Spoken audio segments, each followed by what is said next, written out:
Good evening mga ka-fitness.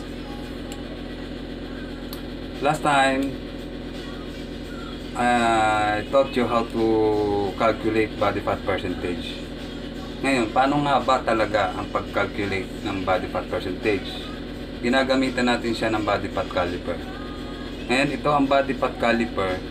Binili ko siya sadya para malaman ko yung body fat percentage ko.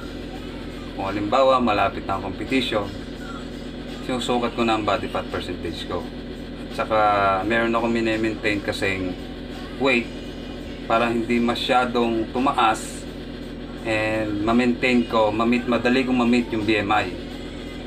Ngayon, ang body fat caliper na ito ay makikita nyo, meron siyang pointer dito. At ito naman ang measurement para malaman mo kung gaano kakapal ang taba mo. Kalimitan sinusukat ang taba sa may bilbil o suprailiac part dito sa parting ito. Ngayon, pagka nagsusukat ka, kailangan nakatayo. Since ito naman ay isang demonstration para madali nyong maintindihan, ganito.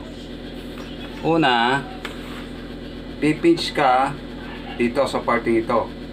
Then, by the use of this caliper,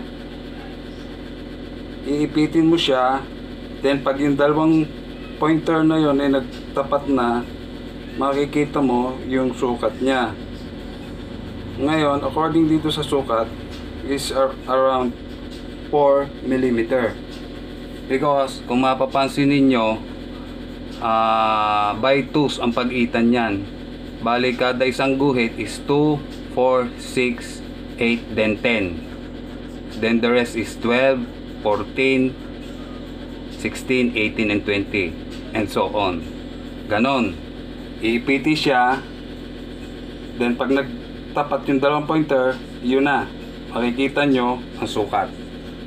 Ganon lang kadali. Good evening.